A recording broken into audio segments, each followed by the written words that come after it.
color lights up your face.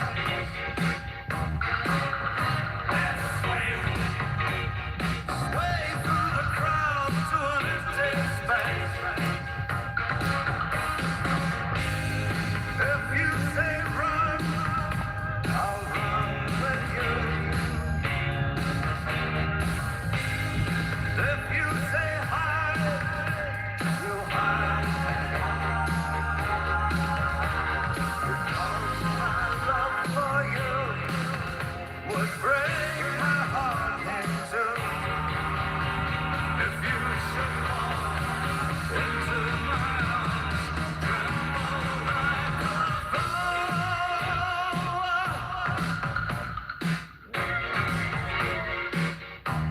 Hey, what's up? Hey, Kimberly Black. How are you this morning? Damn it, I forgot my straw.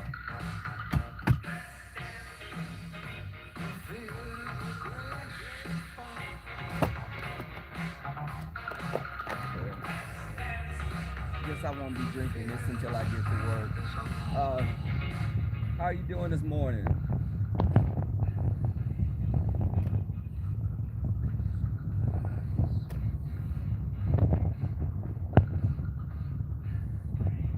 Thank you, Kimberly. Kimberly, you did say you're north side, right? You're north side here in Houston.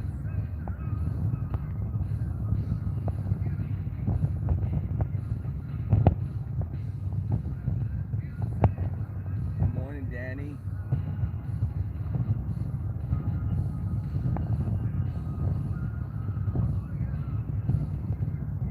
Well, I was gonna cordially invite you to like a little, not really, a little meet and greet, I guess. A meet and greet is gonna be mid-March at my brother's on the north side. My brother stays off of Lil York and 59. If you're familiar with that area, there's like a police substation by his neighborhood, like where they like it's a substation where they ride the horses. Uh, he stays in that neighborhood behind there. Uh, but definitely, if you could attend, I would love to invite you. Uh, and there's no more than 5 people. Just people, not even that probably, because my brother is having like a karaoke thing, and he was definitely game for me inviting people. Hey, UNC girl. Okay, Kimberly. Vivian, please call me. Vivian, will you text me? I must talk to you because I listened, I was in the bushes and I was watching, well, it was actually a replay. And I definitely, because I was looking for your number on my phone and I forgot what the first part started with. Uh, but I definitely, when I get to work, I'll be at my desk so I can talk for a little bit anyway. Hey, Nicole Goddess.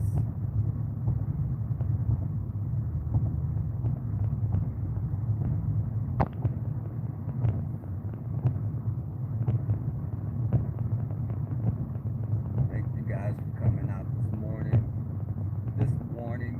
Jay was talking about how cold it is in San Antonio and the weather's up and down. Houston is only 3 hours away. And it's the same thing. The weather's been so up and down. It's like 40 degrees this morning, and it's going to get up to 70 this afternoon. So 30, 40 degrees in the morning, 70 in the evening. So it's such an extreme change in the temperature. It's like it's throwing everyone's bodies off because we're not getting acclimated to a certain temperature.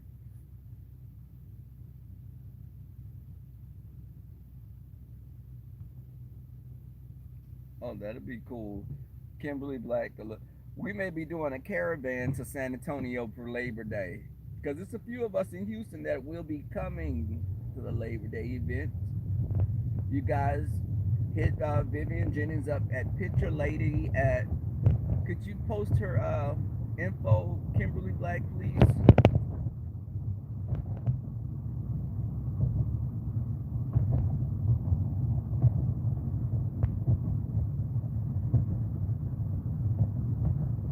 Uh, Baby, these YouTube streets are treacherous. They are treacherous. And you know what? There's a lot of personalities on here that I always talk about because it's like people that have these mental disorders. Their mental disorders, instead of getting help, they're nurtured on YouTube. Their subscribers, people that are eating it up, seeing them make a fool of themselves. Um, I know several content creators that just aren't playing with full decks. Those elevators don't reach the top floor, and you get subbies that are, cheering them on, but you're cheering them right over a cliff. It's sad, and it's like mental disorders. That's it's nothing to play with. We're sitting back.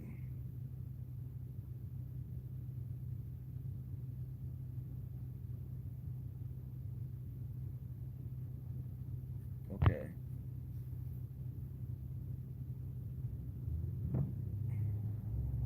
Oh yeah, it's definitely. You know, we're sitting back and watching these people be derailed. Just the train going totally off the track. Um, and I'm glad. We've talked about different mental disorders on the panel before. Um, and when we were talking about the topics last night, I felt that we're talking about things that affect everyone. It's not just people from the LGBTQI community. It's a lot of you're affected because you have people like that in your family, or you're friends with someone like that, or someone that has family or friends like that as well. But it's just understanding, respecting people when they're different. You may not agree with whatever they're choosing, but it's not affecting you. Just keep it moving.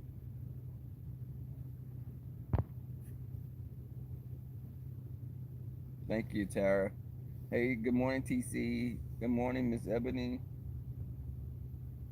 Rona. Rona, good. Hey, beautiful and blessed. Oh yeah, we got to stay on top of the coronavirus. It's definitely, we have to be aware. Just watch the news, um, and just be out there. Make sure you're not. Wash your hands. Um, I'm trying to avoid congregated areas, but I mean, I work in a hospital setting. Our settings are pretty sterile because I don't work with the general public. So I'm not working with patients like that. So I guess I feel less threatened, by infection because I'm not around. But we're sharing the same air intake and everything. So I am aware of that, of course. But what are you?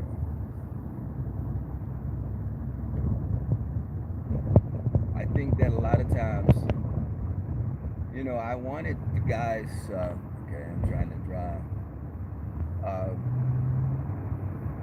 Put my seatbelt on. It's amazing though how I was researching and looking up, yesterday, and I was talking about Dorothy Dandridge. She was the first African American nominated for an Academy Award, member of the NAACP.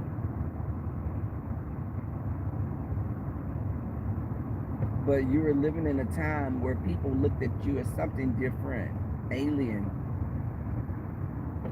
And sometimes black people get offended when gay people say, it's the same fight. Um, I feel that blacks have been through far more than gay people. Uh, but I've seen, people that had issues with gay people more so than races. My experiences, I've felt people that have, I've had friends that have been called the F word when people have passed by, or, straight people laughing at my friends that were more flamboyant, and I'm there with them. So, of course, I'm in the whole mix with them. And I have friends that were always quick to fight because of that.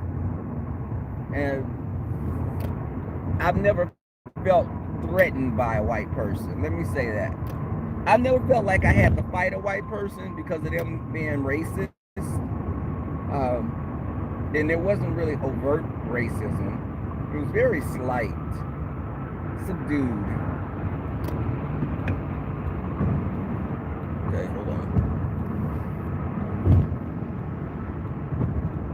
But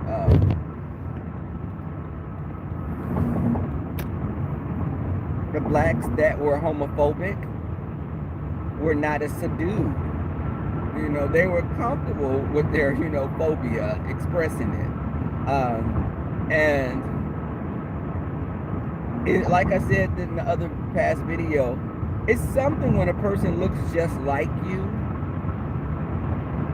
We look just alike. You could have been my cousin or brother, but you have a hatred toward me because of who I sleep with or who I choose to love. So for me, the fight is the same. It's no different. For me, being a gay black man, you see a black man first. But I felt discriminated more for being gay in the past to a certain extent. I mean, not feeling when I've worked like in my early years of working, I was working in a warehouse, and at the warehouse, I felt that I couldn't be out or anything, and I wasn't. It was just me wetting my toes at that point. I just wasn't really as confident as I am now, but there was an environment there. There was a very toxic. It was very toxic. That toxic masculinity. I was getting tongue-tied for a second, and this heat is cooking me. But I never felt that my back was against the wall around white people. It's actually, I felt that they were probably more afraid of me as me being a black man. They were more intimidated by that, even when they found out that I was gay. It was like black was leading the way, so they didn't know how, they didn't know how to take me at that point.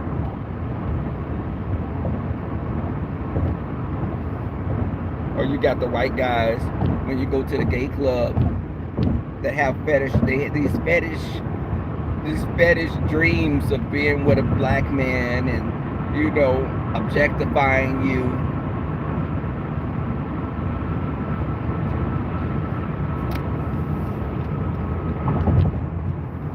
You're a handsome black guy. Why couldn't I just be a handsome guy if you're gonna say that?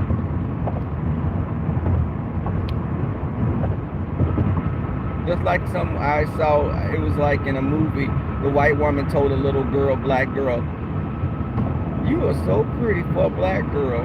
You're pretty for." It's like, really? What about she's just a pretty little girl? Why does she have to be black or white? Why? There's a difference. We're human.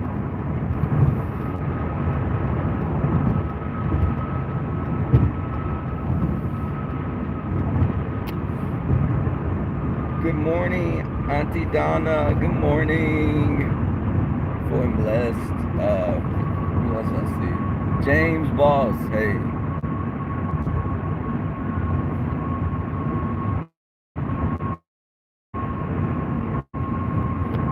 Oh yeah, James. And that's because, and when I was talking about her adopting all those children, that's why I was getting Dorothy Dandridge and Josephine Baker confused, because I was on the fence about who I was going to talk about. But, and they both played a part. They both were members of the NAACP. But in Josephine Baker, I feel that she was definitely a pivotal. Okay, I'm getting over it, sir. You hit me in the back, I'm gonna sue the hell out of you.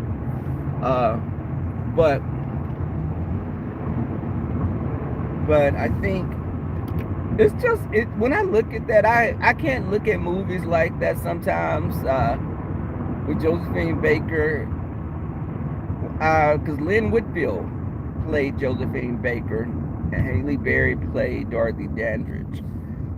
But when I watch movies like that, I go to work sometimes with an attitude the next day, and I'd be like, "I wish you would say something out of line." I'd be baby, I'd be giving everybody the side eye. They'd be like, "Good morning." I'd be like, "What the hell are you telling me good morning for?" People that are not doing anything to me just because of your complexion. I'm seeing a white person, and I'm just pissed at you for who you are, which is not a fair thing to do. But even when I've dated white, because I've had partners, boyfriends, let me say boyfriends that were white. I dated 2 white guys. I dated Hispanic.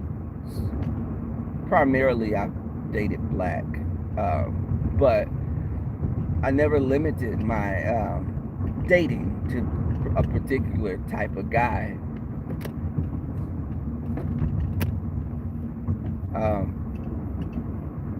But I did draw the line at trans guys, because I'm not interested in trans guys in the slightest. Uh, that's just not my thing. A lot of gay men, there are some gay men that may find that intriguing, and they may want to experience that, but I've never been that person. Listen, we could be cool, that be the extent of it. I don't even want to see what the plumbing looks like. I'm just not.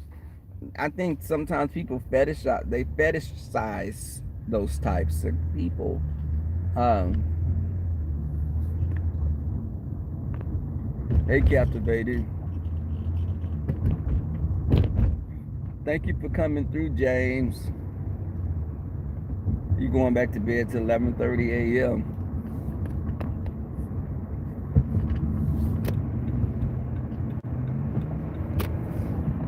Okay. I am so ready for this rodeo to be gone here. We have the rodeo, and it's getting on my freaking nerves because the traffic is so bad. It's good this morning because I'm leaving earlier, but the traffic is usually bad for this Houston Livestock Show and Rodeo, because there's a lot of people here from across the country. Okay.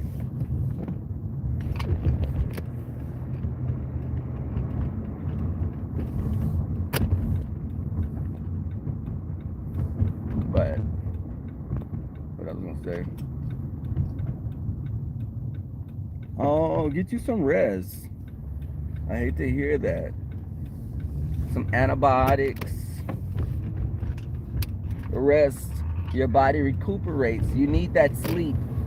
Your body does the most healing when it's at rest like that.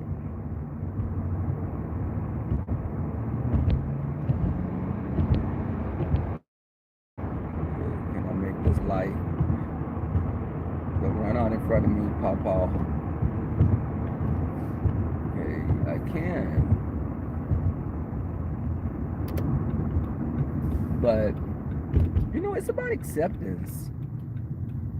When I was watching that video, Chasing Rainbows, and I saw the guys in the little leotards, I was like, oh wow, it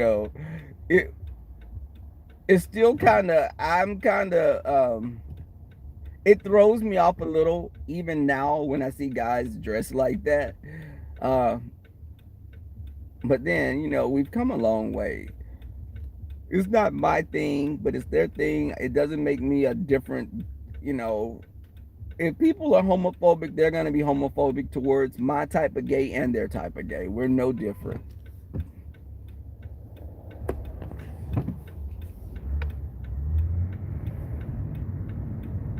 Okay, am I gonna make this light? No, I'm not. Okay. Uh, but hey, good morning, Lynn. Suki. Hey, Suki, Suki, Suki now. Okay. Okay, come on, y'all.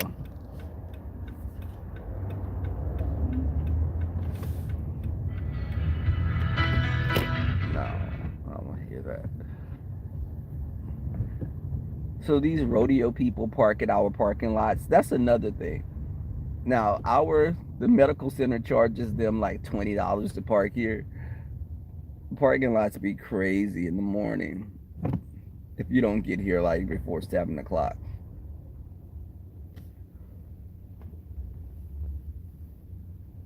God. But I woke up this morning like at about 4:40. I laid in bed, uh, checked my email. Oh, come on now. It's a long line for the shuttle. At my parking lot, I can catch the shuttle or I can catch the train that we have here. It's, our public train uh, for Houston. But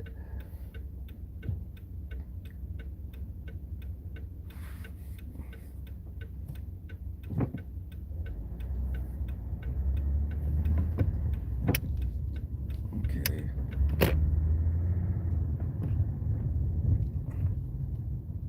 Oh, they've changed it.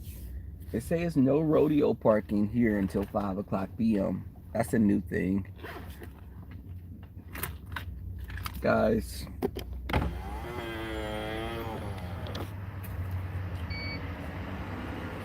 I appreciate you all coming through. Park is not too bad over here. Okay.